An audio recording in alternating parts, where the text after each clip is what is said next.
Selamat datang saudara-saudari.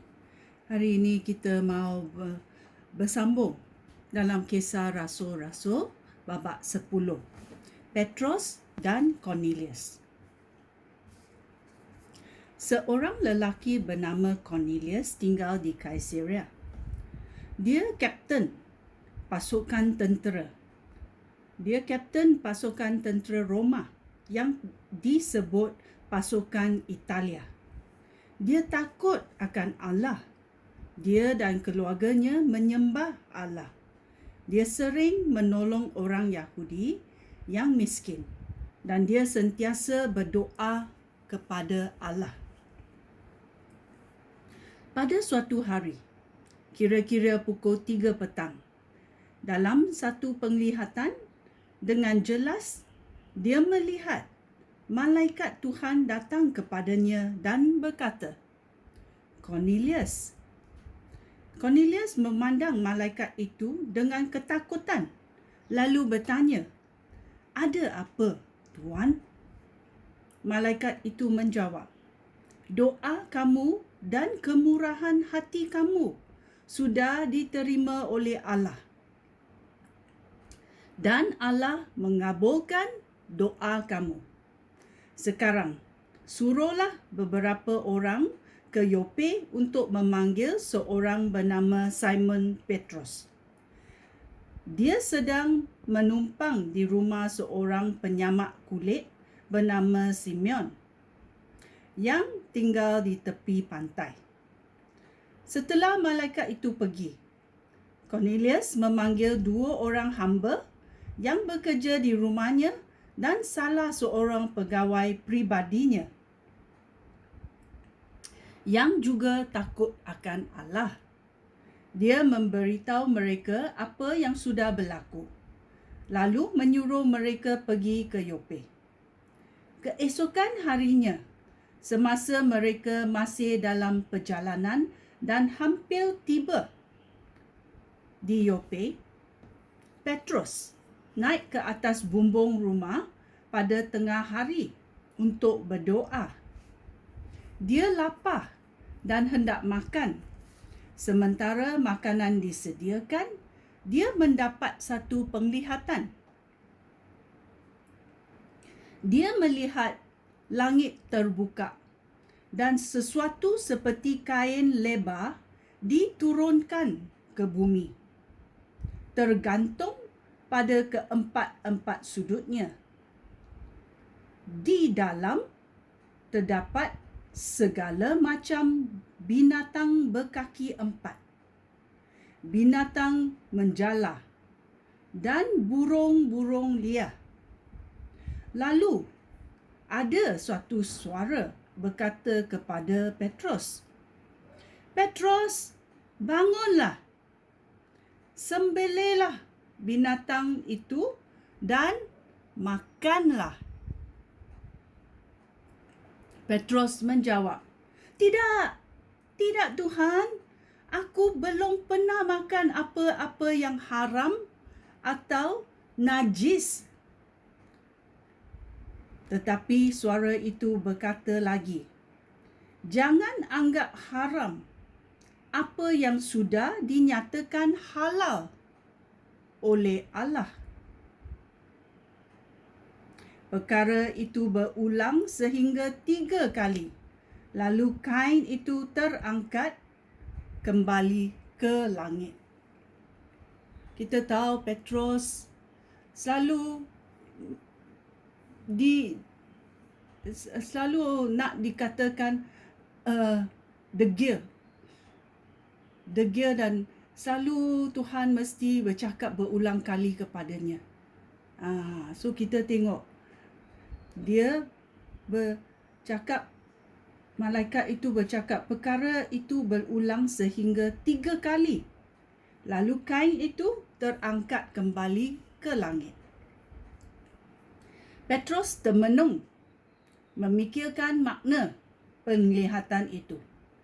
Pada masa itu, orang yang disuruh oleh Cornelius sudah menjumpai rumah Simon dan mereka sedang berdiri di muka pintu. Mereka memanggil dan bertanya sama ada seorang tamu bernama Simon Petros menumpang di situ. Petros masih berusaha untuk memahami makna penglihatan itu. Apabila Roh Allah berkata kepadanya, "Dengarlah, 3 orang sedang mencari kamu. Cepatlah turun ke bawah dan jangan ragu-ragu mengikut mereka, kerana aku yang menyuruh mereka datang." Petrus turun ke bawah dan berkata kepada mereka, "Sayalah yang saudara-saudara cari. Mengapa saudara-saudara datang?" Mereka menjawab, "Kapten Cornelius menyuruh kami kemari. Dia seorang baik dan dia takut akan Allah. Dia sangat dihormati oleh semua orang Yahudi. Malaikat Allah menyuruh dia menjemput Tuan ke rumahnya supaya dia boleh mendengar apa yang akan Tuan katakan." Lalu Petrus menjemput mereka menginap di situ. Keesokan harinya, Petrus bersiap-siap dan pergi dengan mereka. Beberapa orang pengikut Yesus dari Yope pun pergi dengan Petrus. Sehari sesudah itu, mereka tiba ke Kaisarea. Cornelius bersama-sama sanak saudara dan sahabat-sahabat karib yang telah dijemputnya sedang menunggu mereka. Apabila Petrus tiba, Cornelius menyambut dia dan sujud di hadapannya. Tetapi Petrus menyuruh dia bangun. "Bangunlah," katanya. "Saya sendiri pun manusia." Sementara bercakap dengan Cornelius, Petrus masuk ke dalam rumah dan mendapati banyak orang sudah berkumpul di situ. Petrus berkata kepada mereka, "Saudara-saudara sendiri tahu bahawa orang Yahudi dilarang oleh agama mereka untuk melawat atau berhubung dengan orang bukan Yahudi. Tetapi Allah sudah menunjukkan bahawa saya tidak boleh menganggap seseorang pun najis atau haram. Itulah sebabnya apabila saya dijemput, saya tidak keberatan datang. Katakanlah, mengapa Tuan meminta saya datang?" Cornelius menjawab, 3 hari yang lalu, kira-kira pukul 3 petang, saya sedang berdoa di rumah. Tiba-tiba, seorang lelaki yang berpakaian bersinar-sinar berdiri di hadapan saya. Dia berkata, "Cornelius, Allah sudah mendengar doa kamu dan ingat akan kemurahan hati kamu. Suruhlah orang pergi ke Yope untuk memanggil seorang bernama Simon Petros. Dia menumpang di rumah seorang penyamak kulit bernama Simon yang tinggal di tepi pantai. Itulah sebabnya saya segera menyuruh orang memanggil Tuan. Dan Tuan sungguh baik hati kerana sudi kemari.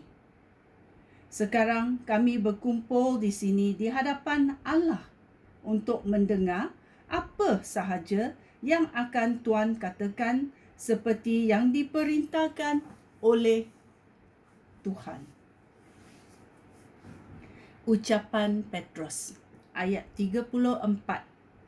Lalu Petrus berkata, "Sekarang barulah saya sedar bahawa Allah memperlakukan semua orang dengan sama rata. Sesiapa yang menghormati Allah dan berbuat apa yang benar diterima oleh Allah, walaupun apapun bangsanya." Saudara-saudara tahu akan perkabaran yang disampaikan oleh Allah kepada bangsa Israel. Khabar itu berita baik tentang kedamaian melalui Yesus Kristus. Tuhan semua orang. Saudara-saudara tahu akan perkabaran yang disampaikan oleh Allah kepada bangsa Israel. Khabar itu berita baik tentang kedamaian melalui Yesus Kristus, Tuhan semua orang. Saudara-saudara mengetahui apa yang telah berlaku di seluruh Yudea, mula dari Galilea, setelah baptisan yang diberitakan oleh Yohanes. Saudara-saudara tahu bahawa Allah telah memilih Yesus orang Nazaret itu dan memberi dia Roh Allah dan kekuasaan. Yesus pergi ke serata tempat untuk berbuat baik dan menyembuh semua orang yang dikuasa oleh iblis kerana Allah menyertai Yesus. Kami saksi yang sudah melihat segala sesuatu yang dilakukannya di negeri Yudea maupun di Yerusalem. Kemudian mereka menyalibkan dia dan membunuh Yesus. Tetapi pada hari ketiga, Allah membangkitkan Yesus daripada kematian dan memperlihatkan dia. Dia tidak dilihat oleh semua orang, tetapi hanya oleh kami yang sudah dipilih oleh Allah untuk menjadi saksi-saksinya. Kami makan dan minum dengan Yesus sesudah dia bangkit daripada kematian. Dia menyuruh kami mengkabarkan berita baik itu kepada semua orang dan memberikan kesaksian bahawa dia adalah yang diutus oleh Allah untuk menjadi hakim orang yang masih hidup dan yang sudah mati. Semua nabi berkata-kata tentang dia. Mereka berkata bahawa setiap orang yang percaya kepada Yesus, dosanya akan diampunkan dengan kekuasaan Yesus. Amen. Orang bukan Yahudi menerima Roh Allah. Ayat 44. Sementara Petrus berkata-kata, Roh Allah turun dan menguasai semua orang yang mendengar perkabaran itu.